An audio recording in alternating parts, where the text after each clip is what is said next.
Hello and welcome to Just One More Watch, and welcome to the last video of 2024. I thought I'd end the year strong though, in true Jonwa fashion, with a review of what is undoubtedly the world's cheapest automatic Moonphase watch, coming in at a frankly ridiculous $121 and a few cents. I featured this one in November in my top 10 AliExpress 11/11 sale video recommendations, and I said in that video I would try and get one in for review. And I did. You saw the pop-up? This watch was sent to me by WM Watches, the brand that makes these things. They have been trying to get me to review their watches for a while now, but their previous moniker, Welly Merc Watches, put me right off. Thankfully, Welly got the boot. Thank you very much. I'm here all week, so here we are.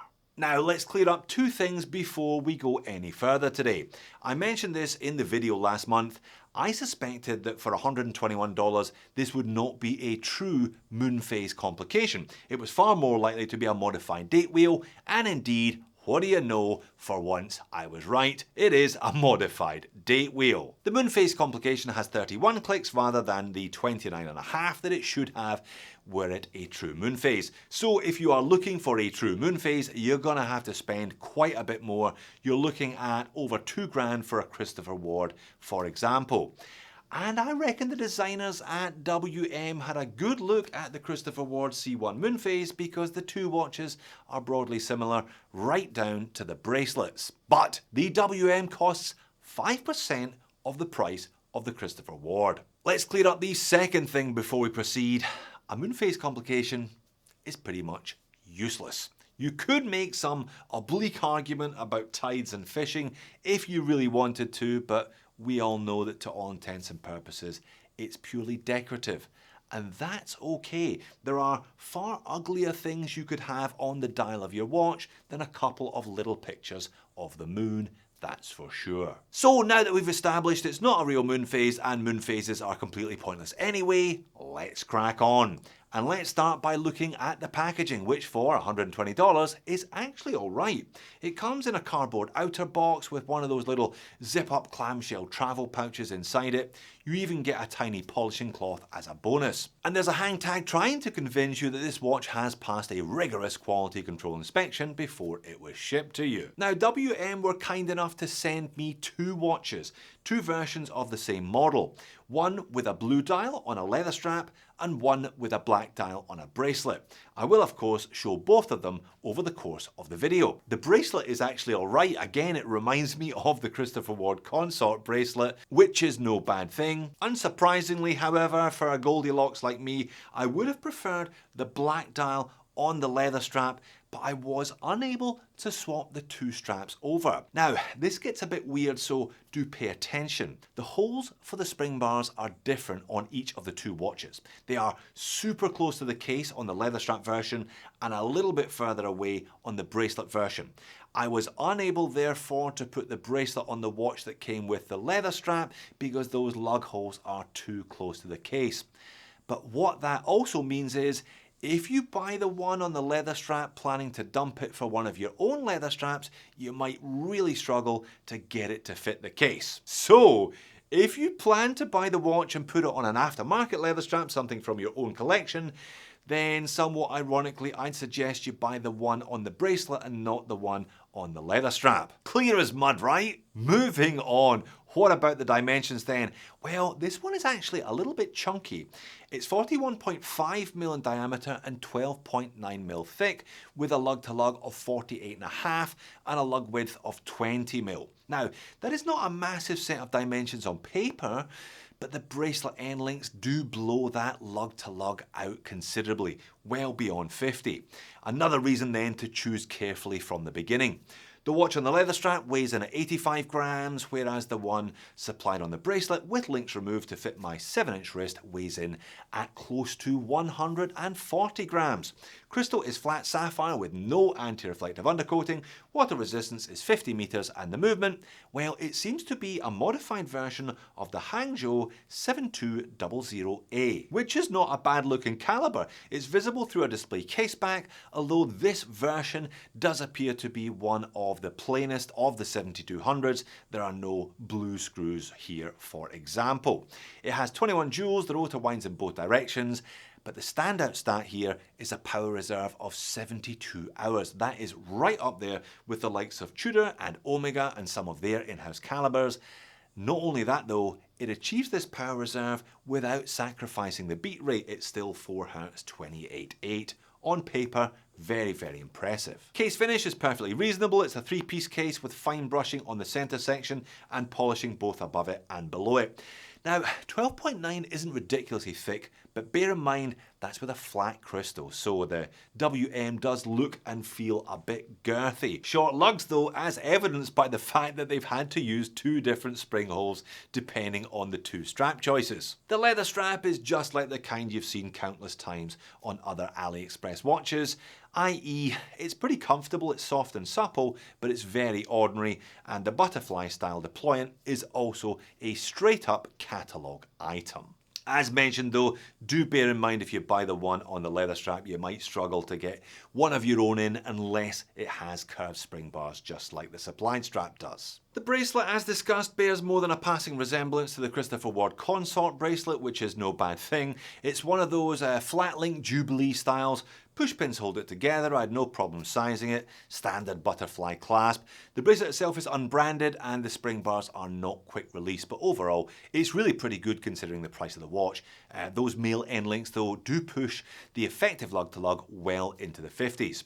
On this version, the lug holes are a little further from the case, so if you want to dump the bracelet, you should have no problems fitting one of your own straps. The dial though, the dial is really rather nice for the price.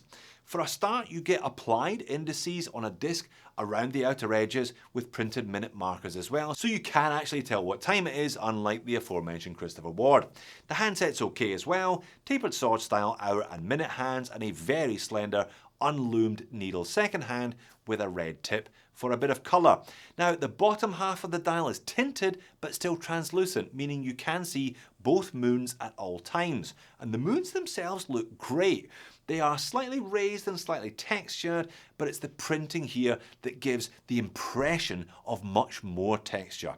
Plus, there are a whole bunch of, in inverted commas, stars in addition to those 2 big moons, including a few of them which are slightly cheesy and 5-pointed in shape. Again, these can all be seen at all times, even through the tinted bottom section with the brand logo and automatic printed on it.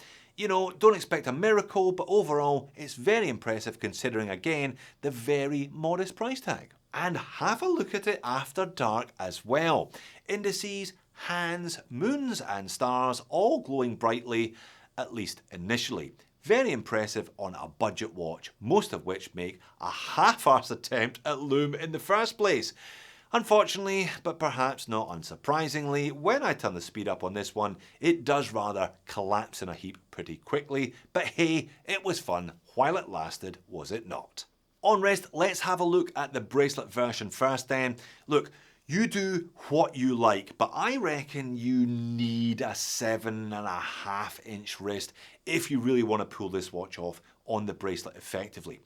As discussed, the lug to lug blows up and you get that awkward first link showing from the top if your wrist is by size or smaller. It's a shame because the bracelet itself is fine. It's not amazing, but then again, how many AliExpress watches at this price have amazing bracelets? Precisely none of them. It looks good though. I mean, the bracelet is actually quite pleasant to look at and the watch overall has got plenty of presence thanks to its size and thanks to those twin moons. Switching to the leather strap, which itself is nothing to write home about, it does change the watch's character though. The watch becomes, I think, more wearable, lighter and more compact because of the change in lug to lug. But you're now well warned about the difficulty of swapping it onto one of your own straps because of those lug holes. Legibility is actually okay because the hands are white against a choice of dark dials and because there are fairly prominent hour and minute markers on the outer section. But the Crystal has zero anti-reflective undercoating, as you can hear, so yeah, maybe not great in bright light conditions. Alright, moans and niggles.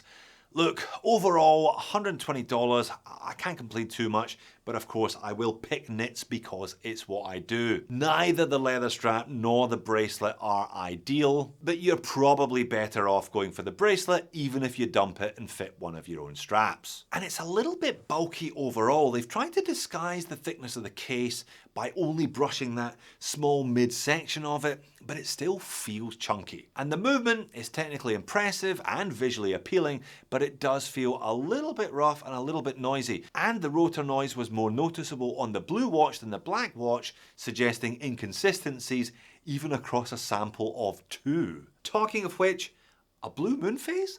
The last time I checked, the night sky was black. It seems like a bit of a weird choice to me. I would therefore definitely be going with the black one. And they still haven't quite expunged the welly. It's on the polishing cloth and on the rotor. So how do I wrap this up then? Well, look, it's not the most elegant watch I've ever seen. I've said it a couple of times. It's a little bit chunky despite their efforts to try and disguise the bulk. And it's nice to have choices, but neither the bracelet nor the strap option is ideal. But if neither of those things are a major concern for you, or you have a larger wrist than I do, just go for the bracelet. This one is spectacular value.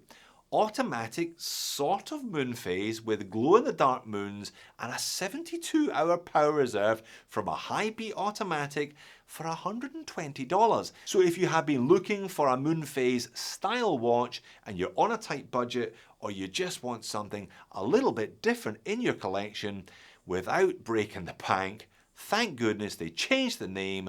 The WM now gets a thumbs up from me. So there you have it, the cheapest way I've seen to get the romance of the moon on your wrist. If you don't fancy this one, why not check out another couple of AliExpress best in breed watches here or here. Thanks for watching this one. I'll see you again in the next one.